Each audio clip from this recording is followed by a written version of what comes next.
Salam, Hotep, Salam, Salam Alaikum, and universal greetings to my people out there. Let's do this. Big Stern at y'all once again, doing my uplifting works. And I want to get on a subject that I've been pondering on for a while, and I wanted to do it in a reference filled video that will point you in the right direction of the correct context from which most things that we're conversating has been taken out of context, and we're coming from a connotative linguistic spell that's been placed upon the masses, right? This video is called "What is White Supremacy?" Right?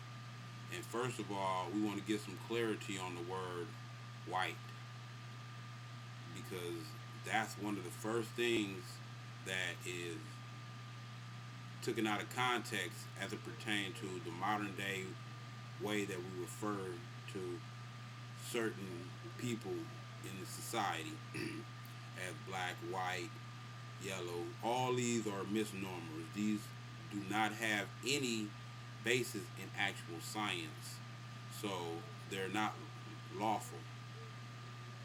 They're legal. They're legal terms that are used legally to get certain legal ramifications or certain legal things that operate in the legal realm, but they do not stand on any scientific grounding.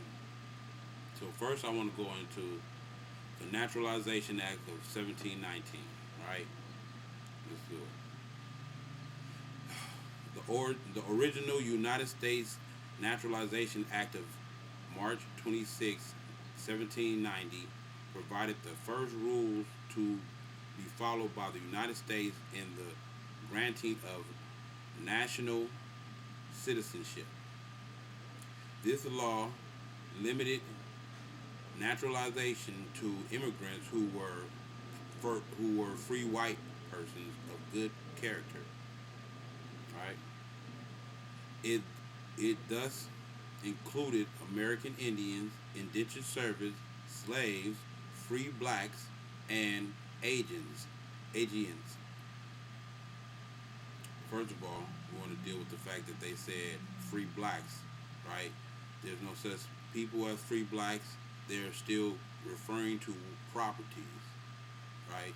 Or titles that owned by the United States. Okay. It was provided for citizenship for the children of United States citizens born abroad, but specified that the right of citizenship did not descend to parents whose fathers have never been residents in the United States. It specifies that such children shall be considered as natural born citizens, the only U.S. statute ever to use the term. Let's go into natural born citizens, because this is all clarity to understand my the the the details on why I'm explaining why I'm going into what is white supremacy. What is white supremacy, right? Natural born citizen clause statute. As a natural born citizen of the United States, it's one of the eligible requirements is one of the eligible requirements established in the United States Constitution for elections to the office of president or vice president. This requirement was intended to protect the nation from foreign influence. Right? Let me read on. The United States Constitution uses but does not define the phrase natural born citizen, and various opinions have been offered over time regarding its precise meaning. Very important what I'm reading. The consensus of early 20th century constitutional scholars together with uh, relevant case law, it is that natural born citizens include subjects to accept subjects to accept those born in the United States. But I mean, many scholars have also concluded that those who meet the legal requirements of the United States citizenship at the moment of birth, regardless of place of birth, all are place of birth are also natural born citizens, but the matter remains unsettled. So we're talking about law, I mean legal processes that haven't even been amended as law. So it's shaky grounds on these things right now. So okay, now let's deal with. I read natural born citizen clause, and I read naturalization act. You know what I'm saying? Now we as Moors, we are natural citizens as it pertains to being on the land. You know what I'm saying? And we are we have the right to our exclusive political disposition, right? We domicile on the land. You know what I'm saying?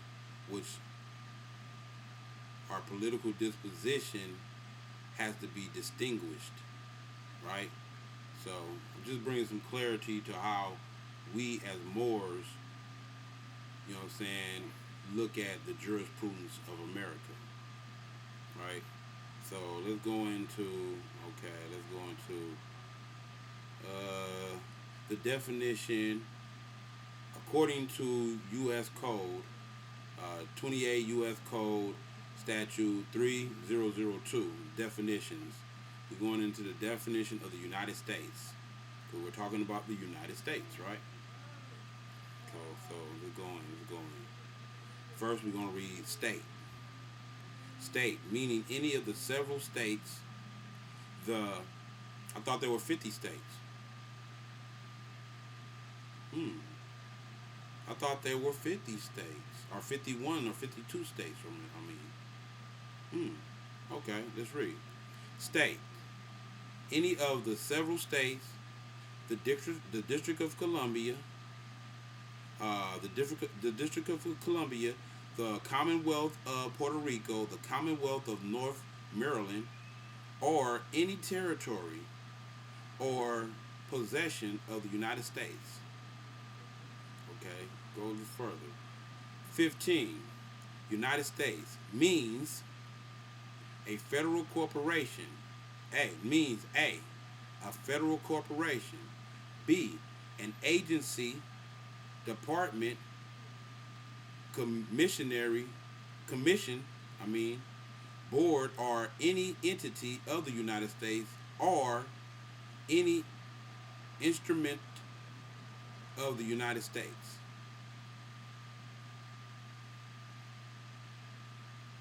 Interesting. Very, very interesting. Okay? Now, what does all this have to do with what is white supremacy? Is first of all giving you clarity on the complexity of when we referring to white, what we're actually referring to. And there meaning the United States of America disposition as it pertains to that word white person, right? Obviously they do not stand on law as it pertains to that word, right? From their own legislative documents, right? Okay, so let's go further. Just giving you clarity on, like I said, what we're connotatively throwing around these words, and we don't even understand. Most people not even reading this stuff. They just throwing around these words. Okay, I'm gonna read this. Okay, this is on www.abajournal.com, right? It's an article called "A Court Decision: Who is White Under the Law?" Right? Discrimination against Arab Americans is widespread in the post 9/11 era, yet federal law does not generally recognize them as a group entitled to access to remedy for mistreatment. This dilemma is reflected in the fact that the United States Census Bureau classifies people from the Middle East and North Africa as white. Another example of how they're not standing on law. They're standing on their legal constructs that they're creating in jurisdiction that they're creating. You have to understand the wordplay so you can understand the magic that's going on, that's being conducted upon you through words. Right? Another misnomer, Middle East. Right? That's a political body. That doesn't necessarily denote the actual landmass that actually Africa. There's no such thing as a Middle East. So I'm just giving you more clarity on how they're dealing with legal procedures as it pertain to their legal disposition, as it pertain to that entity calling itself the United States of America, right? So it says that Middle East and West Africans are classified as white, right? Now let's get some more clarity, man, because we gotta beat this in y'all head, man. We gotta beat this in y'all head because y'all not getting it. Y'all still arguing over, oh, the white people doing this, and oh, well, guess what? If you was in your proper person, that's 9 times out of 10 you will be classified as white. I'm just being honest. Now that's controversial for most of y'all Afrocentric brothers and sisters out here that's so black. You understand me? Guess what? I'm black too. But I understand that black does not determine my national disposition, my political disposition. It's a cultural term that we use amongst each other. That's it. That's it. And I ain't with all these other Moors who are are basically what am I calling, zealots in that respect of, oh, we're not black, we're not black. I mean, yes, I understand we're not black, but we don't want to use that as a means of being divisive against our people, because we want to grow and build into a nation of people, right? So let's get some more clarity on the word white. As it pertains to federal law, right? First, let me read some of this. This is FS 181 form, right? It's the ethnicity and racial identification form, right? Ethnicity and racial information required under the authority of 42 USC section 2000 E /16, and in compliance with the Office of Management and Budget 1997 revisions to the standards of the classification of federal data on race and ethnicity.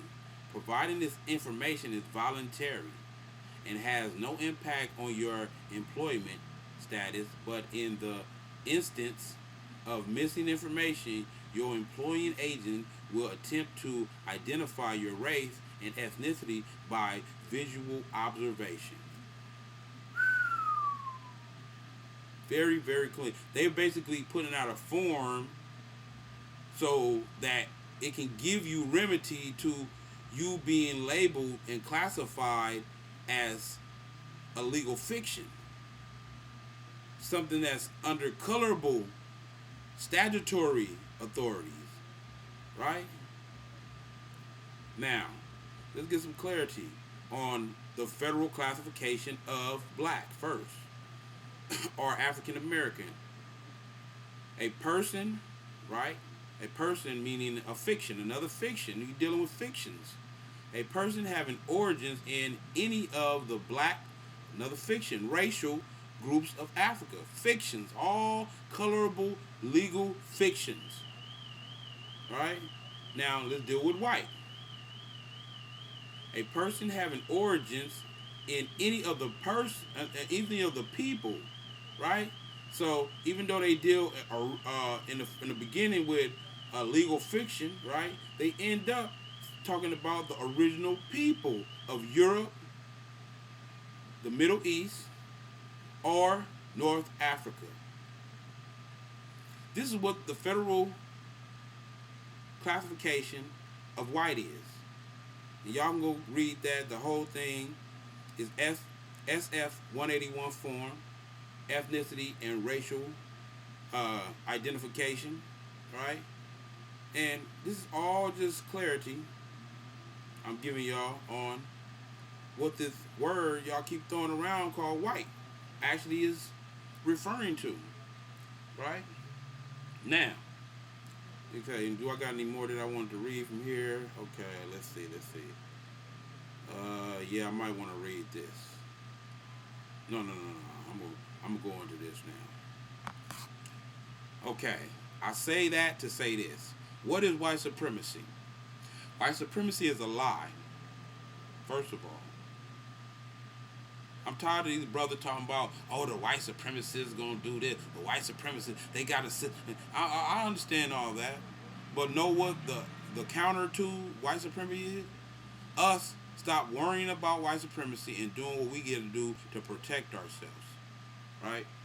So let's go. White supremacy is a lie. White supremacy is a system. White supremacy is an organized lie that is systematic in its function. The origins of white supremacy started around the 1700s with two pseudoscientists. One named Johann Frederick Blankenberg, right? So-called physicists, naturalists, and anthropologists, right? And another one was called, his name was Carl von Linnaeus. That's CarlvonLinnaeus.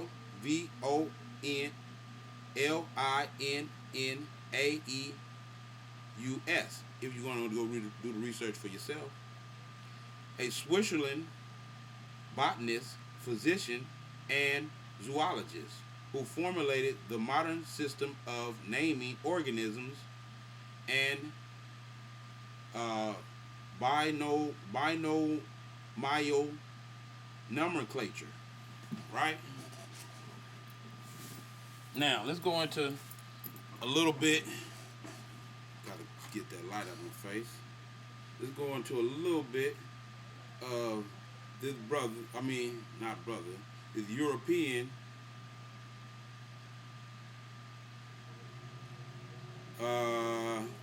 and what is binomial nomenclature.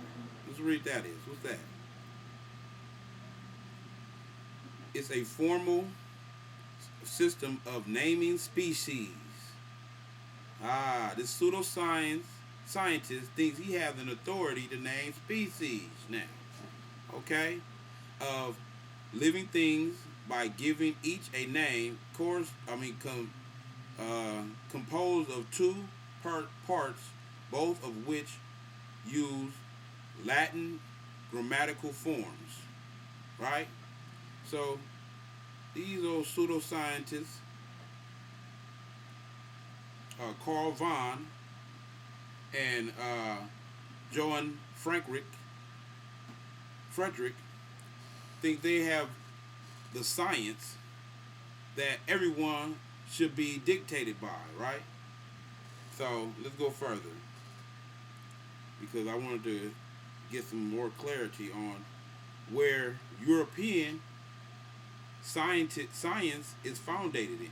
Is the foundation of their science comes from. They were in the Dark Ages until the Moors brought light into Europe, right?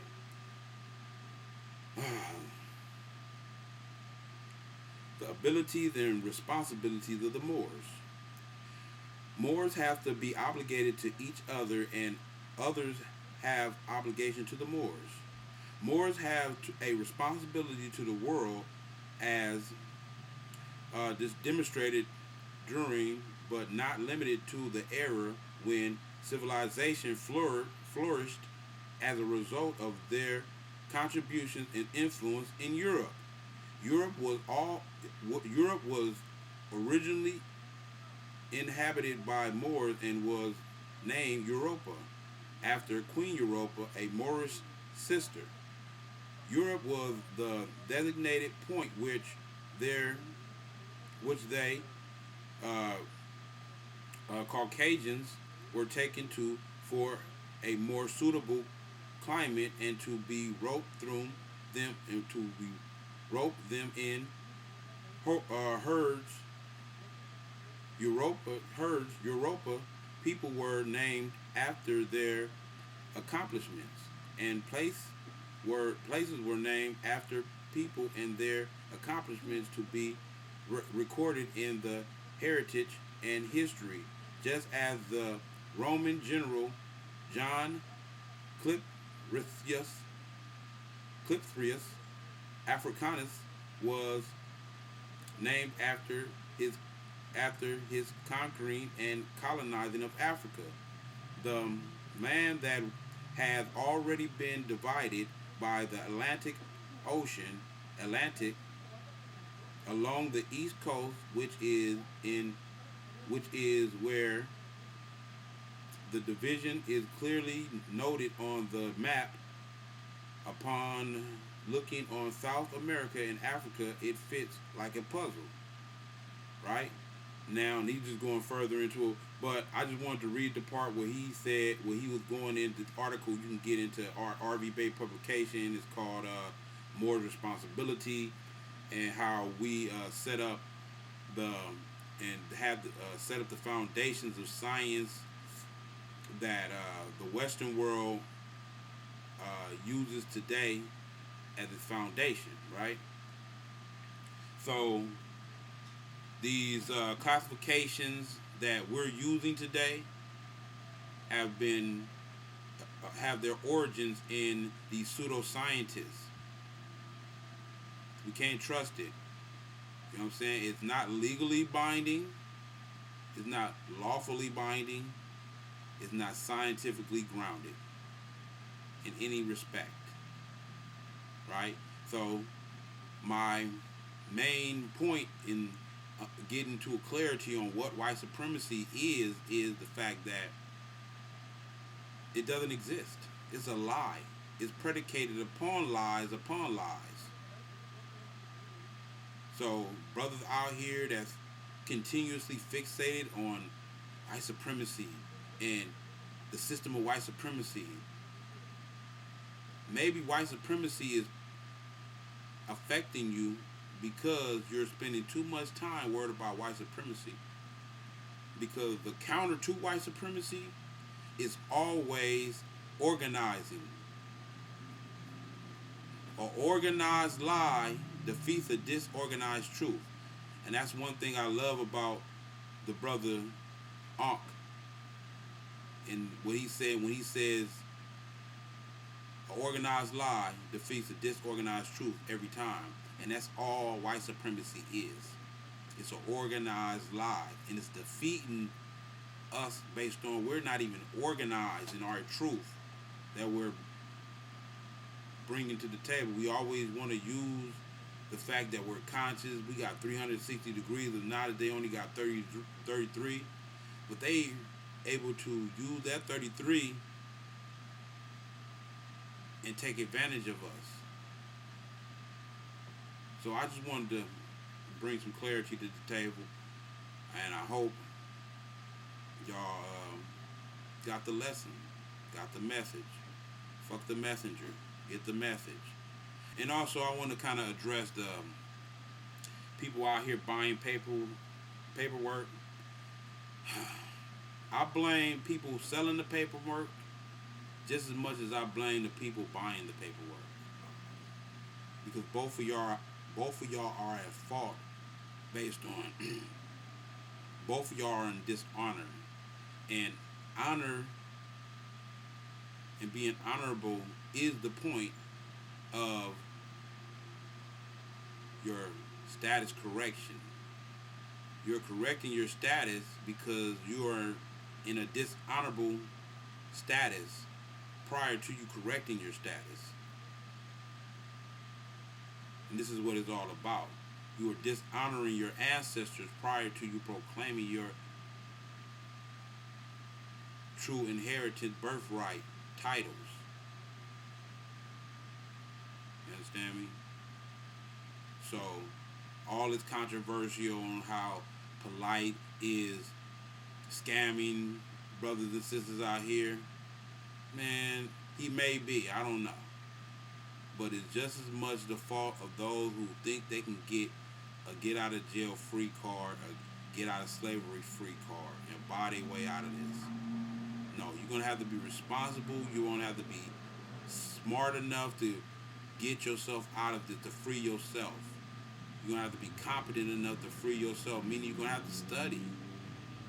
Y'all just want a quick way out. You're going to have to study. I ran into them people trying to sell me paperwork when I was originally studying this stuff. But I knew something in my spirit told me, no, I got to figure this stuff out myself. I got to go and show myself approved, do the due diligence, and figure this stuff out myself. So I can assert my own disposition politically and legally with these municipalities, these quasi-governmental authorities. Right? I can do that myself. I don't need nobody to do that for me. As a matter of fact, you're still a slave if you're still allowing someone to do anything for you. Peace. Shalom.